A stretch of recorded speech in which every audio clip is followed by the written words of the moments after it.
तो ये एग्जांपल करते हैं। अच्छा, एक ये 3D बॉडी एक क्यूबॉइड है ना, इसका ये 3 साइड्स दे रखे, तीनों साइड्स ए है, 2A है और 2A है। तो ये वाला जो पोर्शन है ये स्क्वायर है, स्क्वायर है ना। अच्छा, अब इसमें क्या एक सेमीस्फीयर जो है वो कार्व आउट कर लिया। क्यूबॉइड होता तो पूरा क्यूब होता, बट ये मैंने बनाने की कोशिश की है ना 3D वाले उसमें, तो इसको कार्व आउट कर लिया। अब इसका सेंटर ऑफ मास पूछा है, ठीक है। तो सबसे पहले तो एक्सिस बना लेते हैं, ठीक है। तो ये एक्सिस बना लिया, ये एक्स हो गया और ये वाई हो गया, और इसका यदि मैं इस तरफ बना दूं तो ये जेड हो गया, ठीक है।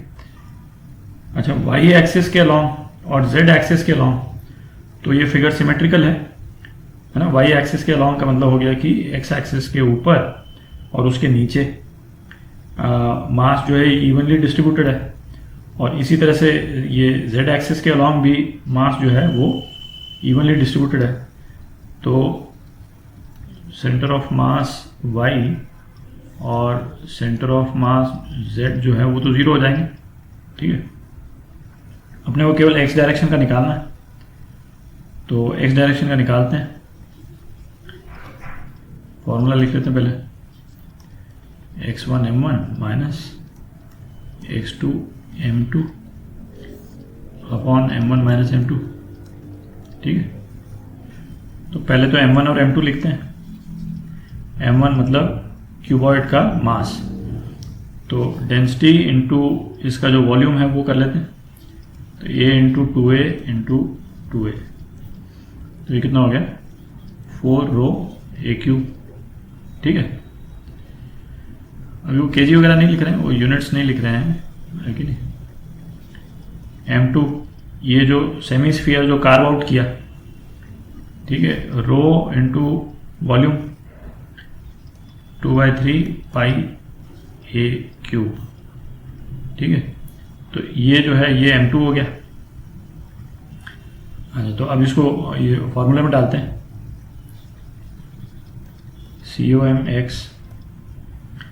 तो m1 मतलब ये क्यूबॉइड का centre of mass x direction में कितना होता यदि ये फुल बॉडी होती, तो ऑब्वियस है कि a/2 होता, ठीक है। ये a है और ये भी a है, ये a है, ठीक है।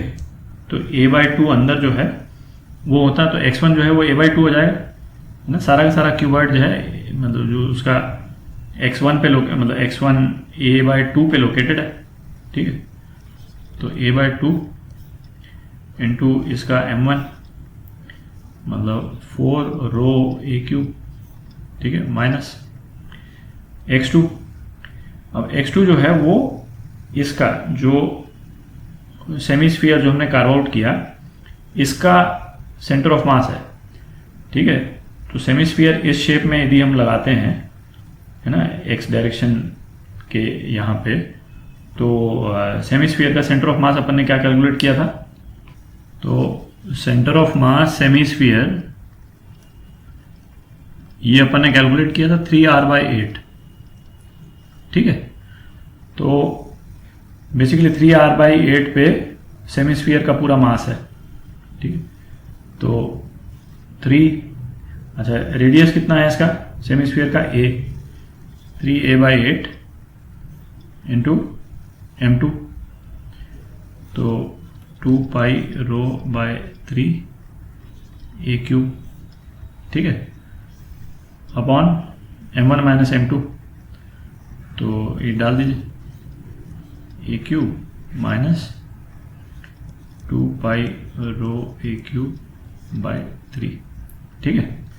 तो इसको हम सिंप्लीफाई करेंगे, है ना, तो ये आ जाता है, इसको आप करिएगा तो ये आ जाएगा 3 8 minus pi a upon 8 6 minus pi, ठीक है। तो ये आपका आंसर। प्रिंसिपल ध्यान में रखें, इस तरह के कई एग्जांपल्स बन सकते हैं।